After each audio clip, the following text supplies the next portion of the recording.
As a result of perception of mind only, there's no perception of knowable things. As a result of no perception of knowable things, there can be no perception of mind.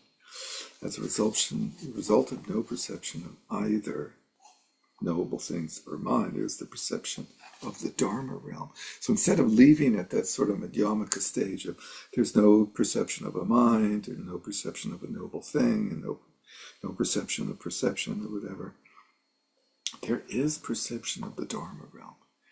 They keep coming back to this idea that an enlightened one has an experience of some sort of experience. Can't really say of something, of some object, but some sort of experience as a result of perception of the Dharma realm. There can be the perception of this interesting thing, sovereignty, vibhuta, like bhutva, presumably. You've got to look into this term, vibhutva, see what the other options are for that, but it's separation from essence or something.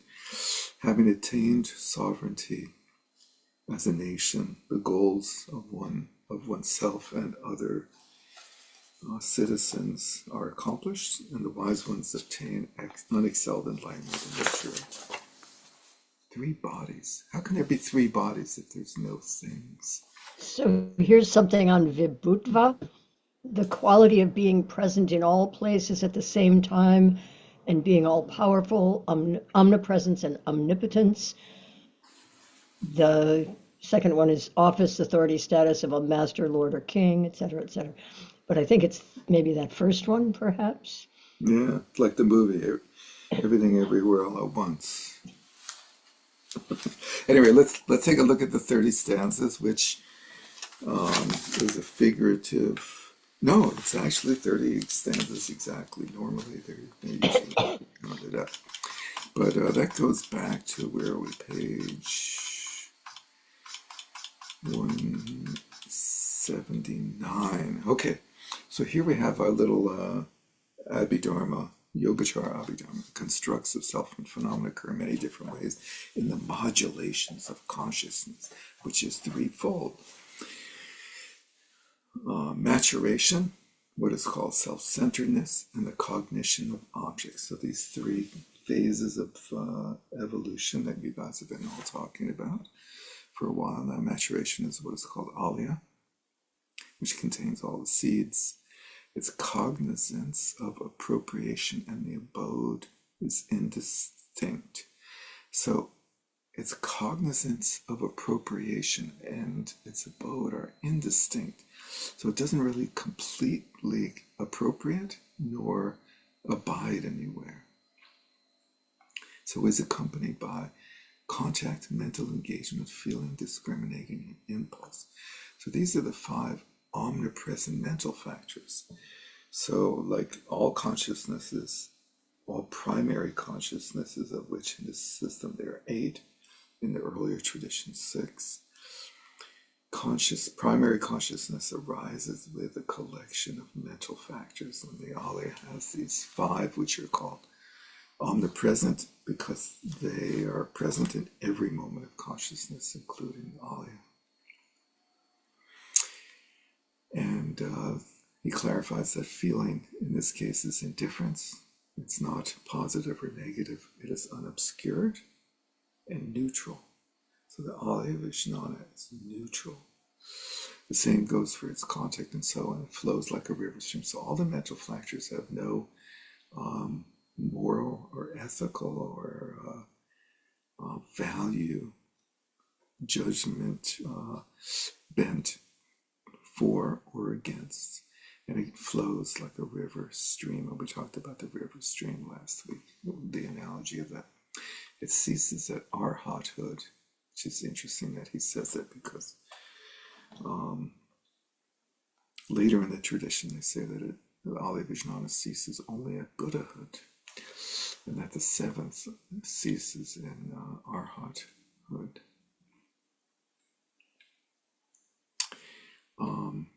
What operates by resting on it is the consciousness called mentation. Oh, so there we go. That's what self-centeredness. Mentation, which has as its focal object in its whose nature. So the seventh consciousness, what operates by resting on the alaya vijnana, is the consciousness called mentation. It's a term for the seventh consciousness. It has the alaya vijnana, as its focal object, and its nature is self-centeredness. It gives rise to the sense of ego.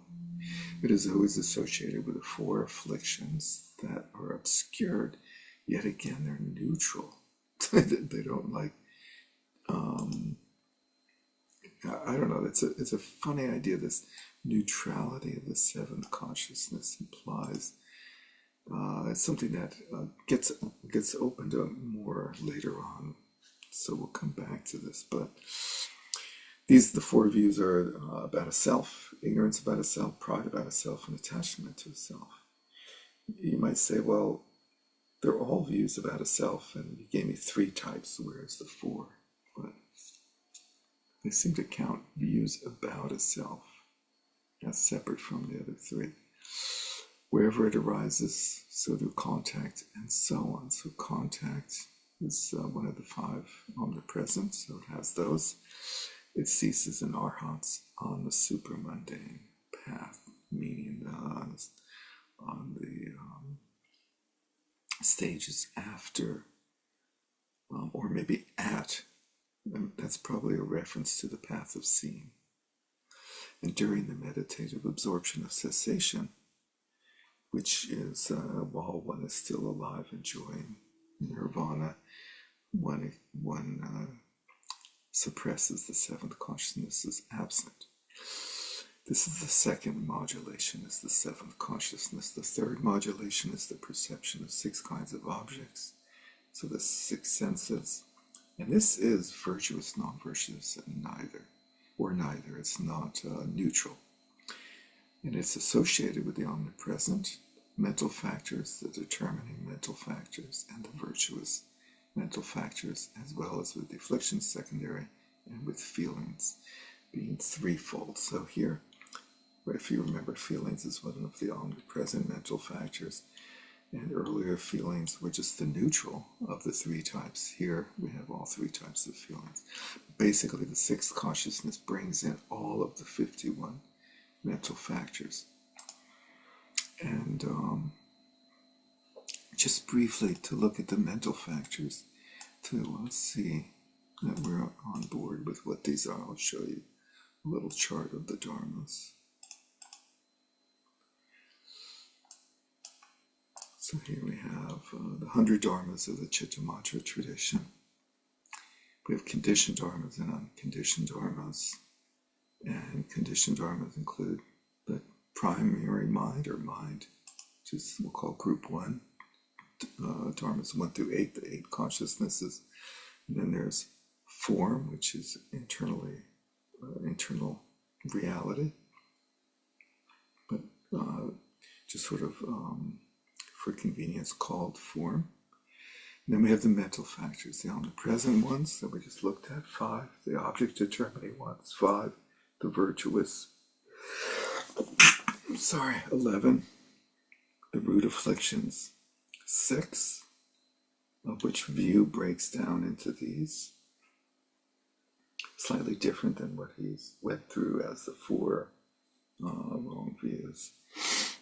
And then secondary afflictions, and then the what are called the indeterminate or changeable. They go either way. They'll just, whatever situation is happening that looks better for them, they'll go with by the positive or negative or neutral. And then there's this category of non-associated formations, meaning associations not affiliated with mind, mental factors, or form.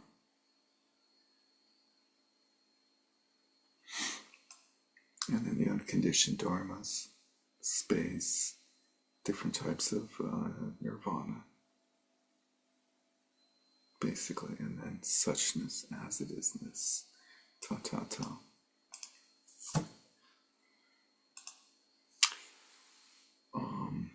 So we are in, let's see, the first are contact and so on, which were the 5 omnipresent. And then we have the next 5 are object determining, aspiration, conviction, mindfulness, samadhi, and intelligence are the determining ones. So this is basic. This text is basically like a little rundown on all this, on the structure of the dharmas, of the mental dharmas in the mind-only tradition. And hopefully I'm going to make it over to Living Yogacara, because he gives wonderful explanations of these. Let's see.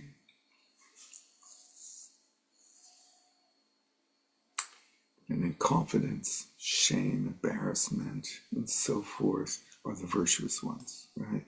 Confidence, okay? Shame is a virtuous mental factors. Embarrassment is a virtuous mental factors.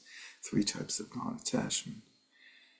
Exertion or vigor, suppleness, and conscientiousness.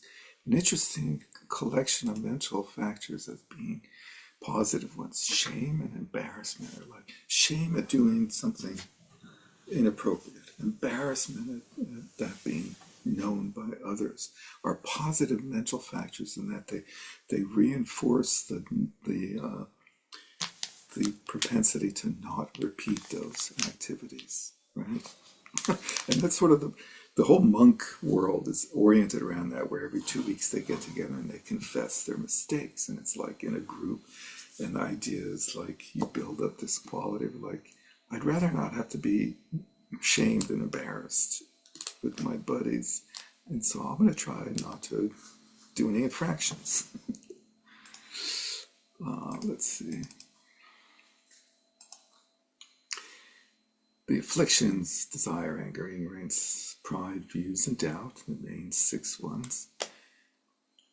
And so those are the main afflictions, and then we have wrath, resentment, etc. are the secondary ones. Non-embarrassment, non-confidence, non-conscientiousness, loss of mindfulness, non-shame, I skipped that one. Non-introspection, so the opposites of the positive.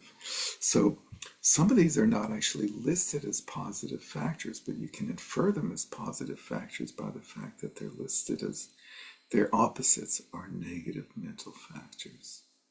So this odd array of factors that are not meant to be all-encompassing, but just like important ones. And from them you can have, each of them you can have like numerous little branches of different types of them. In the root consciousness, the 5 consciousness arise according to conditions, either together or not, just like waves in water. So the root consciousness, presumably, is the Alaya Vijnana, and the 5 are the sense consciousness, and they arise according to conditions, cause and conditions, they're dependent. Now, if you were a Madhyamaka, a true Madhyamaka, you would say, wait a second.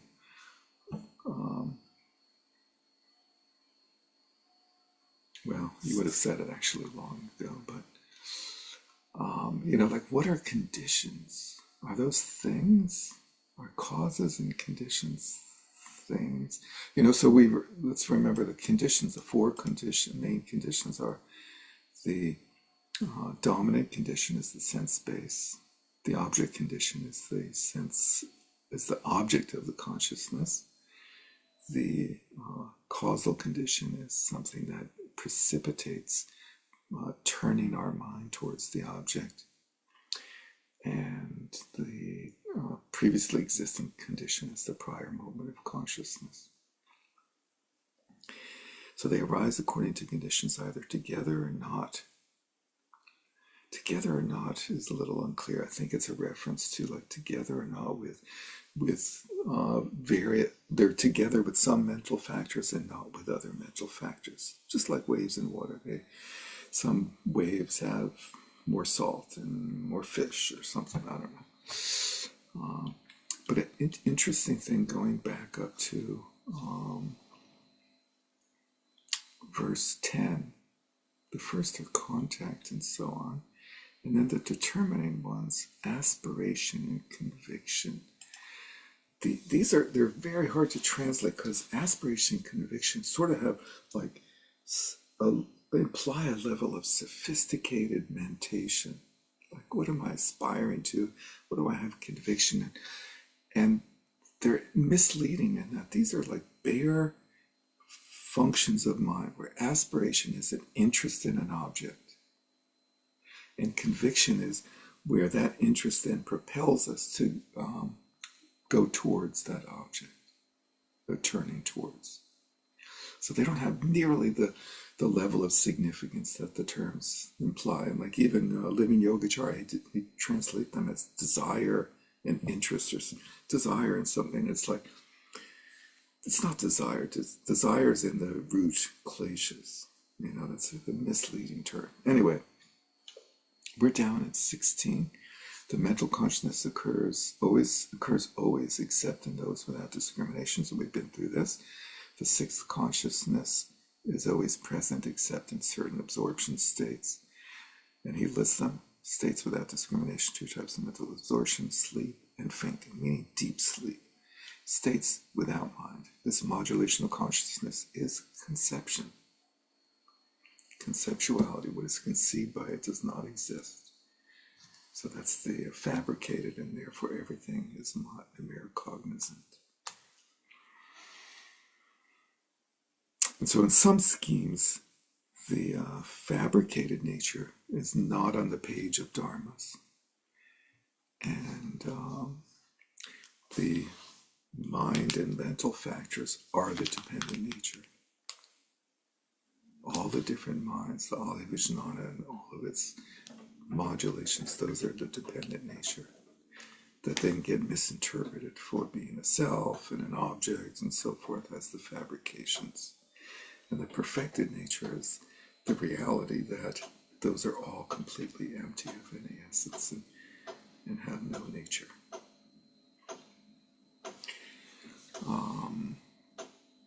Conception, what is conceived by it, does not exist, and therefore everything is mere mind. Consciousness is what contains all seeds. The Alaya Vijnana, its modulations occur in such and such ways by virtue of mutual influence. So the modulation, the evolution of the Alaya Vijnana into experience occurs predetermined by prior or predispositions from prior experience through which such and such experiences or conceptions arise. The latent tendencies of karma, together with the latent tendencies of twofold clinging, i.e. to self and other, or phenomena, give rise to other maturations. One's previous maturations are exhausted. So every moment, certain predispositions mature into experience, and those are exhausted, and then we have the next evolution or experience of the maturation of other latent tendencies, all driven by the ongoing underlying fixation on the reality of a self, or the belief in the reality of a self and phenomenon.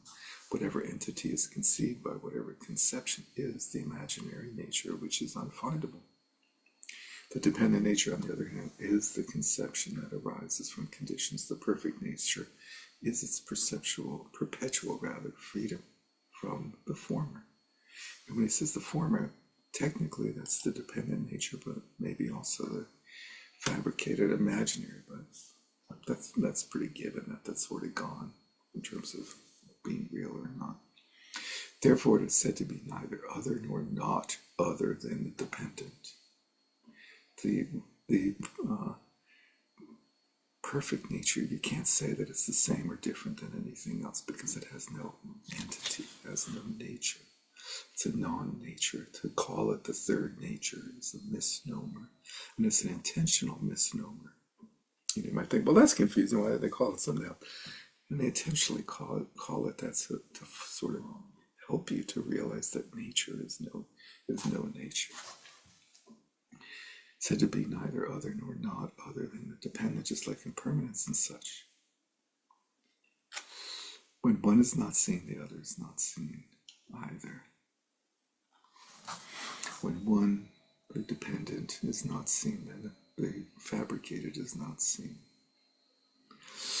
With the three kinds of lack of nature, of the three kinds of nature in mind. This is a famous phrase. We saw this in the Samdhinirmochana Sutra early on when we read that weird chapter on the three natures, where first he presents the three natures and then he negates the three natures at length. With the three kinds of a lack of nature, of the three kinds of nature, in mind is placed here as a joke. It's like, in mind. That's a phrase we say, I had that in mind. But here, when we're talking about mind, it could be very confusing. So it's basically a pun. And it's the first instance of humor in the Yogacara tradition. Just kidding. It has been taught that all phenomena are without any nature. The first one lacks a nature in terms of characteristics. The next rather lacks existence on its own. And the last is nature's lack per se. It is just the lack of nature. It is the ultimate of phenomena, and therefore it is suchness too, because it is just such at all times, just this. So this whole kettle of fish is mere cognizance, very being. Interesting to use that word. For as long as consciousness does not dwell in mere cognizance, very being, the after effects of twofold grasping will continue. They'll not come to a halt. As long as you don't realize what's the reality of the situation of no nature, you continue to experience phenomenal and believe in it. But even thinking, just thinking this is mere cognizance is a case in point because it involves focusing. So just thinking that thought like that is a conceptual framework with anything being placed before the mind, no dwelling within merely, that will take place. It's a little unclear in my mind, which was a pun also. At the point in time when consciousness as such is without any observing of any objects of focus, it rests in the very being of mere consciousness, for without being perceived, there's no perceiver of it.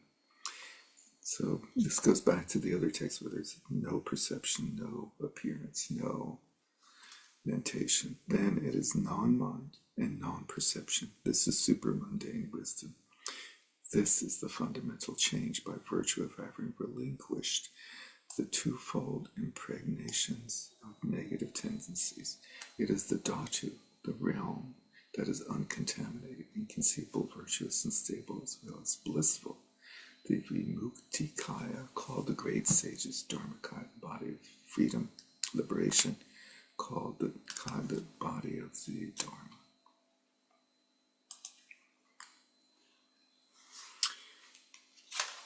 So let's take a peek at Living Yogacara. And just like I thought it gave a very quick. One little comment before you please, yeah. I'd found sort of the last four stanzas of both of these texts to be just these sort of like wonderful, triumphant, kind of like raise the victory banner, way of moving out of these texts. Yeah, they're great. It's like, okay, this was all like complex, just a charade to sort of deflate our fixation. And really, there's, so even mere cognizance does not have any reality to it. It's just a ploy.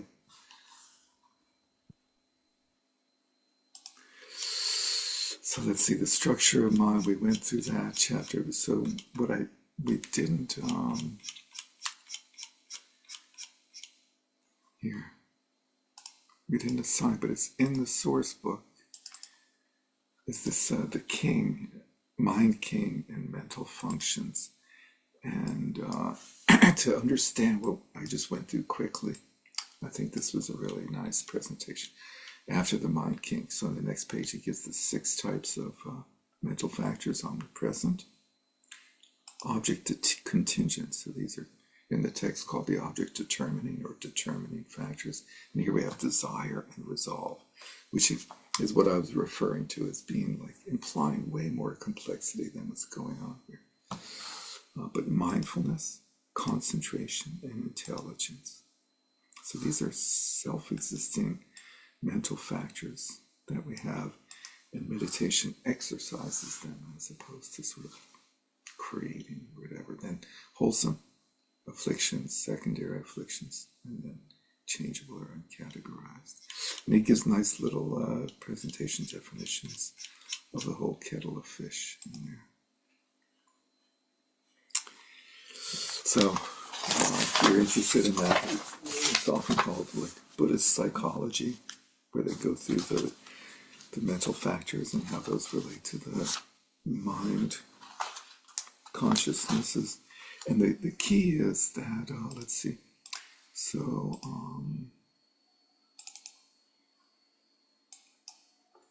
going back to this, is that these mental factors that are not associated with mind or form, these are fabrications.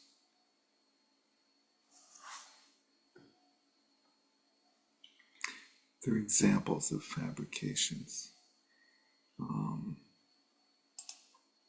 And the rest of the dharmas are the dependent nature, the Ali Vijnana and its various modulations.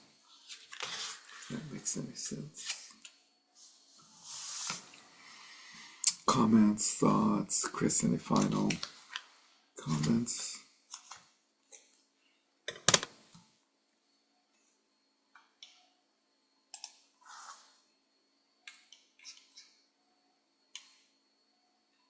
I guess not.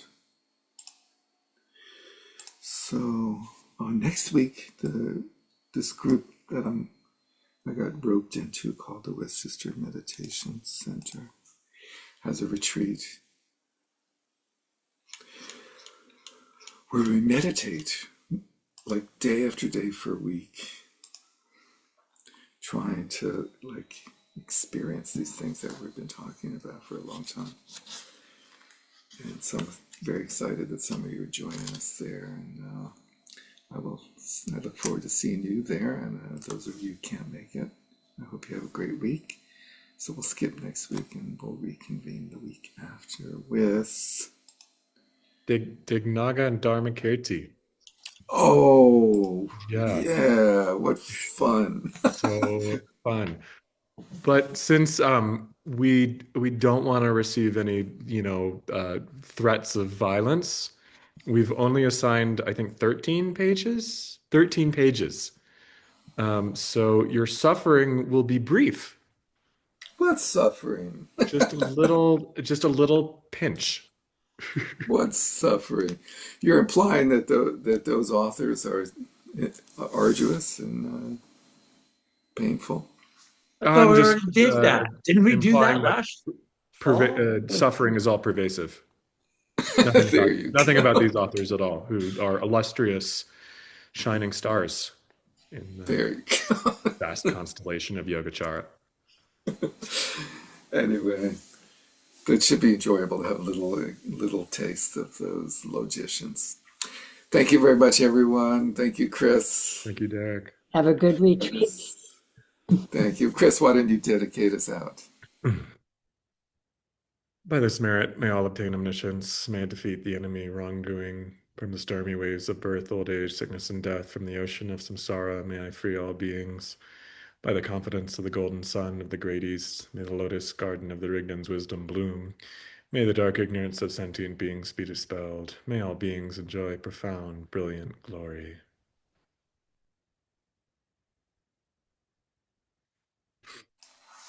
Thanks again, everyone. And Thanks, all. Chris, take care.